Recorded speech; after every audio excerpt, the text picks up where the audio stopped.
السلام علیکم۔ آج جمعرات ہے، نومبر کی 18 تاریخ۔ پاکستان میں اس وقت شام کے 7، بھارت میں 7:30، اور یہاں ہمارے اسٹوڈیوز کی گھڑیوں میں صبح کے 9 بجے ہیں۔ وائس آف امریکہ واشنگٹن کی اردو سروس سے میں ہوں خالد حمید، خبروں کے ایک بلٹن کے ساتھ۔ امریکی وزارت خارجہ نے پاکستان کو ان ممالک کی فہرست میں شامل کیا ہے جہاں مذہبی آزادی سے متعلق امریکہ کو خصوصی تشویش ہے۔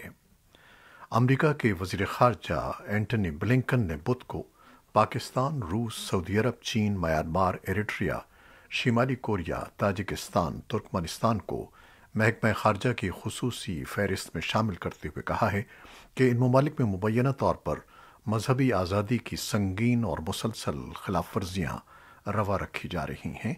مختلف عقائد کے حامل لوگوں کو اپنی مرضی سے زندگی بسر کرنے کی اجازت نہیں دی جاتی، لیکن ان ممالک کی فہرست میں بھارت کو شامل نہیں کیا گیا ہے۔ دوسری جانب پاکستان نے امریکہ کے محکمہ خارجہ کے اس اقدام کو حقائق کے برعکس قرار دیتے ہوئے کہا ہے کہ اس بارے میں شکوک و شبہات ہیں۔ پاکستان کے دفتر خارجہ کے ترجمان عاصم افتخار نے بدھ کو ایک بیان میں کہا ہے کہ ان کے بقول پاکستان اور امریکہ کے درمیان تعمیری انداز میں دو طرفہ سطح پر ہر معاملے پر بات چیت رہتی ہے، لیکن یہ بات قابل افسوس ہے کہ امریکہ نے اس امر کو نظر انداز کیا ہے۔ پاکستان کے محکمہ خارجہ کے ترجمان کا کہنا ہے کہ پاکستان میں مذہبی اور اقلیتوں کے حقوق کے تحفظ کی ضمانت دی گئی ہے اور ان حقوق کے یقینی بنانے کے لیے قانونی اور انتظامی سطح پر اقدامات کیے گئے ہیں۔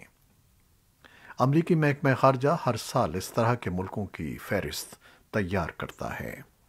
گزشتہ سال نائجیریا بھی اس فہرست میں شامل تھا، جس کا نام اس سال کی فہرست سے نکال دیا گیا ہے۔ بلنکن آئندہ ہفتے نائجیریا کا دورہ کرنے والے ہیں۔ پاکستان نے امریکہ سے باہمی تعلقات کو بہتر کرنے اور واشنگٹن میں اپنے مفادات کو بڑھانے کے لیے لابی کرنے والی ایک کمپنی براؤن اسٹائن کی خدمات حاصل کی ہیں۔ اس سلسلے میں امریکی جریدے پولیٹیکو کے مطابق حکومت پاکستان اور براؤن اسٹائن ہائٹ فار برنامی فرم کے درمیان ایک معاہدہ طے پایا ہے، جس کے تحت لابی کرنے والے ماہرین کی ایک ٹیم پاکستان اور امریکہ میں افغانستان سے امریکی انخلا کے بعد کے تناظر میں دونوں ملکوں کے تعلقات کو مضبوط کرنے پر کام کرے گی۔ واشنگٹن میں پاکستان کے سفارت خانے کی ایک ترجمان نے اس بات کی تصدیق کی کہ ایمبیسی نے پاک امریکہ تعلقات کو مضبوط کرنے کی کوششوں میں براؤن اسٹائن فرم کی خدمات حاصل کرنے کا فیصلہ کیا ہے۔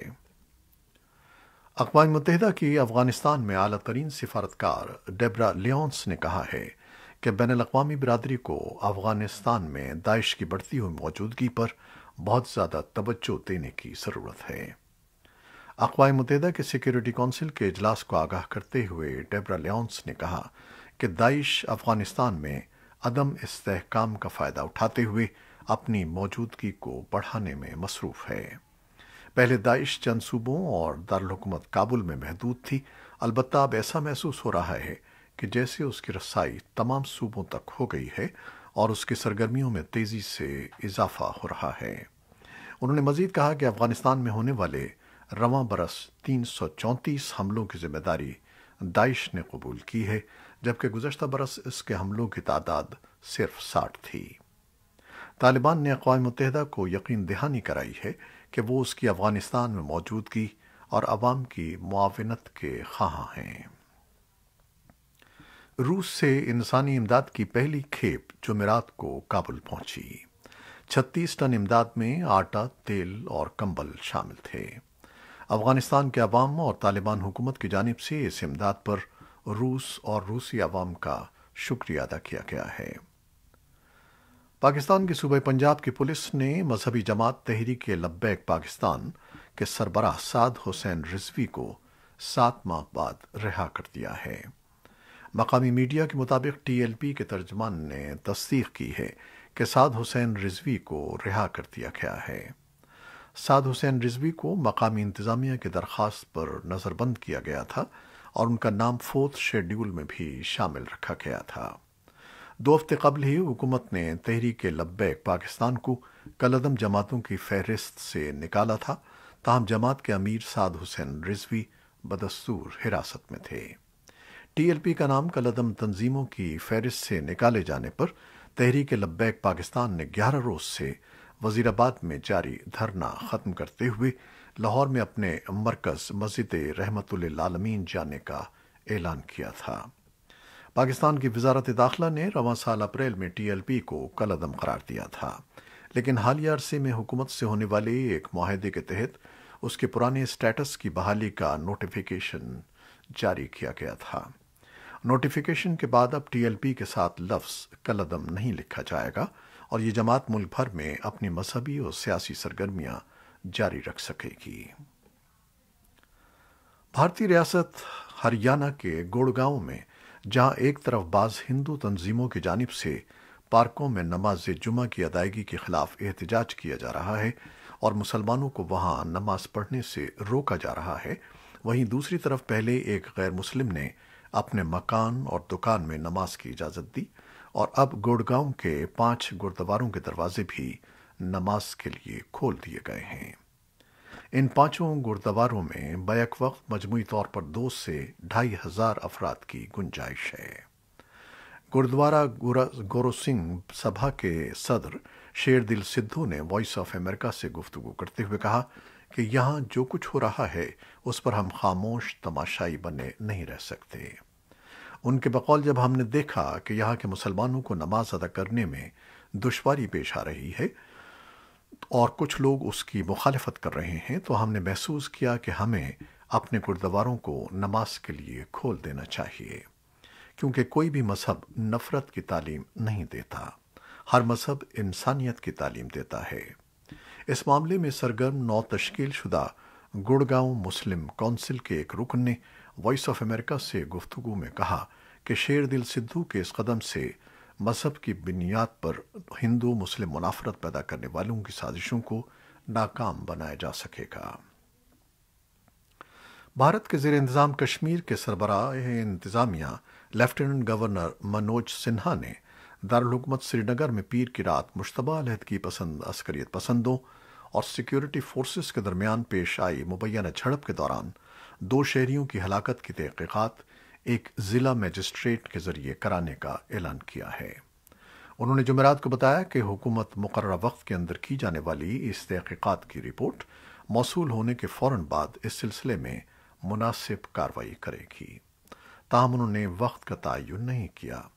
شہریوں محمد الطاف بٹ اور ڈاکٹر مدثر گل کی ہلاکت کے خلاف بھارت کے زیر انتظام کشمیر میں عوامی سطح پر غم و غصے میں بتدریج اضافہ ہو رہا ہے۔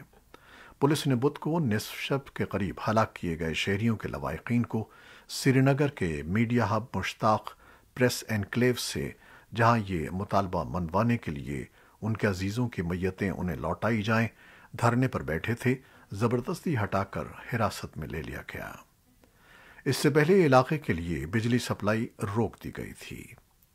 پولیس حکام کا کہنا ہے کہ وہ نقص امن کے خدشے کے پیش نظر منگل کو ان میتوں کو تدفین دور دراز علاقے ہندواڑہ میں کر چکے ہیں۔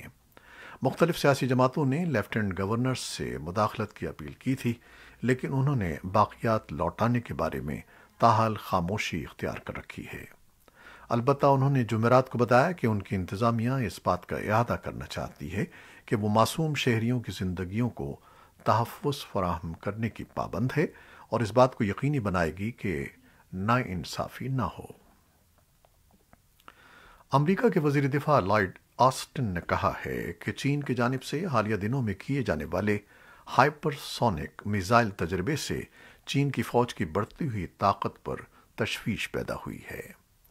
رپورٹ کے مطابق امریکہ اور روس کے پاس ایسے میزائل موجود ہیں جو آواز کی رفتار سے 20 گنا تیزی سے سفر کرتے ہیں۔ آسٹن نے جہاں چینی فوج کی صلاحیت کو امریکہ کے لیے تیزی سے بڑھتا ہوا چیلنج قرار دیا، وہیں وضاحت کی کہ امریکہ تمام شعبوں میں اپنی صلاحیت بڑھانے پر متوجہ ہے اور صرف ہائپرسونک میزائل کی جانب اس کی توجہ نہیں ہے۔ چین کی جانب سے ہائپرسونک میزائل کے تجربے کی تردید کی گئی ہے۔ اس کے مطابق وہ دوبارہ قابل استعمال خلائی جہاز کا تجربہ کر رہا تھا۔ امریکی کانگریس کے اراکین ایک ایسا قانون پاس کرنے کی کوشش کر رہے ہیں جس کے تحت امریکی کمپنیوں کو چینی کمپنیوں سے اشیاء کی پیداوار میں مسابقت کے حوالے سے سازگار ماحول میسر آئے۔ یہ کوشش ایسے وقت میں ہو رہی ہے جب دنیا میں اشیاء کی ترسیل سے متعلق تاخیری حربوں کے استعمال پر تشویش بڑھ رہی ہے۔ امریکی سینٹ نے اس بل کو 32 کے مقابلے میں 68 کے ووٹ سے جون میں منظور کیا تھا، لیکن ابھی اسے ایوان نمائندگان کی منظوری حاصل ہونا باقی ہے۔ اس بل کے منظور ہونے کی صورت میں ایسی چینی کمپنیوں پر پابندیاں عائد ہو سکیں گی جو جملہ حقوق کی چوری یا امریکہ میں سائبر حملوں میں ملوث پائی گئی ہیں۔ خبر رساں ادارے رائٹرز کے مطابق چین اس قسم کی قانون سازی کے خلاف بھرپور لابی کر رہا ہے، جس میں امریکی کمپنیوں کے لیڈرز کو لکھے گئے خطوط بھی شامل ہیں، جن میں کاروباری رہنماؤں سے کہا گیا ہے کہ وہ کانگریس پر زور دیں کہ وہ اس بل کو رد کر دے۔ کورونا وائرس سے متعلق کچھ خبریں۔ وائٹ ہاؤس کا کہنا ہے کہ 5 سے 11 سال کی عمر کے تقریباً 10% اہل بچوں کو کورونا وائرس کے لیے فائزر ویکسین کی خوراک دے دی گئی ہے۔ 2 ہفتے قبل ان کی عمر کے گروپ کے لیے اس ویکسین کی منظوری دی گئی تھی۔ کم از کم 2.6 ملین بچوں کو ویکسین کی خوراک دی جا چکی ہے۔ وائٹ ہاؤس کے کووڈ کے لیے کوآرڈینیٹر جیف سینٹیس کا کہنا ہے کہ صرف گزشتہ ہفتے میں 1.7 ملین خوراکیں دی گئی ہیں۔ خبر رساں اداروں کا کہنا ہے کہ امریکی صدر جو بائیڈن کی انتظامیہ کووڈ-19 کے علاج کے لیے بنائی گئی فائزر کی نئی تجرباتی اینٹی وائرل گولی خریدنے کے لیے $5 بلین خرچ کرنے کا منصوبہ بنا رہی ہے، جو علاج کے 1 لاکھ کورسز کا احاطہ کرنے کے لیے کافی ہے۔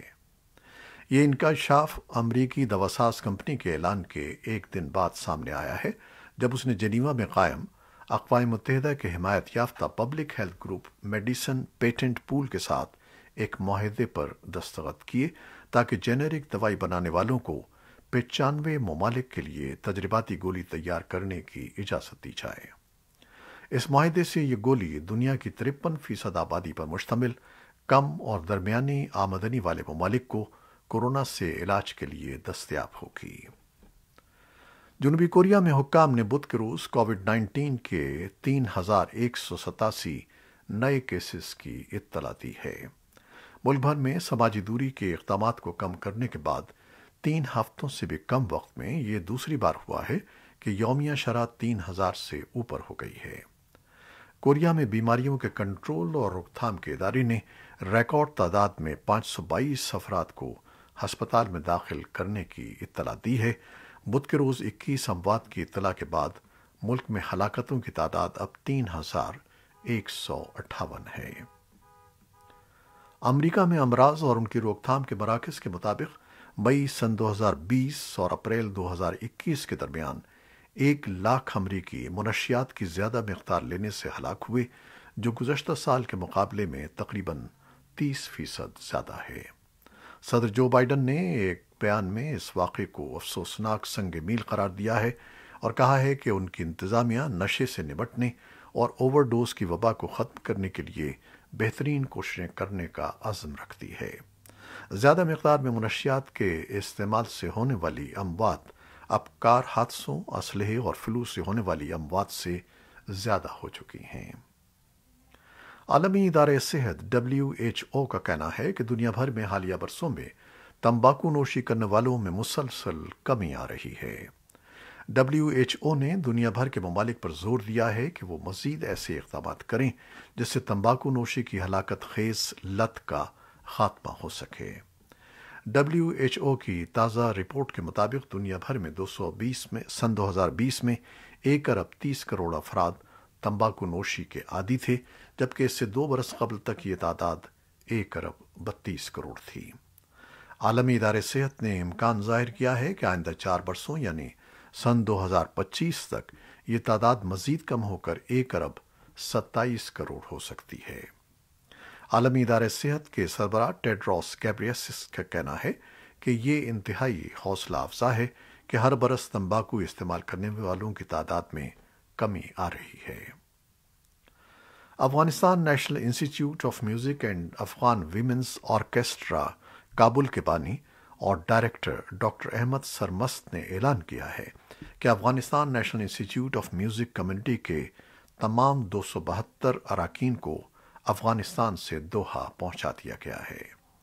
انہوں نے ٹویٹ کیا کہ Afghanistan national institute of music annum community کے کل 272 اراکین کو افغانستان سے نکال لے گیا ہے اور اب وہ دوحہ میں ہیں۔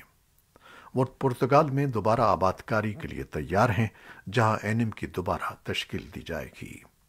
اسی دوران نیشنل نیوز ڈاٹ کام نے اطلاع دی ہے کہ طالبان کی جانب سے موسیقی پرفارمنس پر مؤثر طریقے سے پابندی عائد کیے جانے کے بعد خرابات گلی میں موسیقار روزی کمانے کے لیے جدوجہد کر رہے ہیں۔ یہ تھیں وہ خبریں جو فیس بک لائیو پر ہم نے آپ کے لیے پیش کی۔ ہماری ویب سائٹ، یوٹیوب اور پوڈ کاسٹ پر یہ بلیٹن آپ کے لیے پوسٹ کر دیا جاتا ہے۔ ہمارے اس بلیٹن کو شیئر کرنا نہ بھولیے گا۔ خالد حمید اب اجازت چاہتا ہے۔ اللہ حافظ۔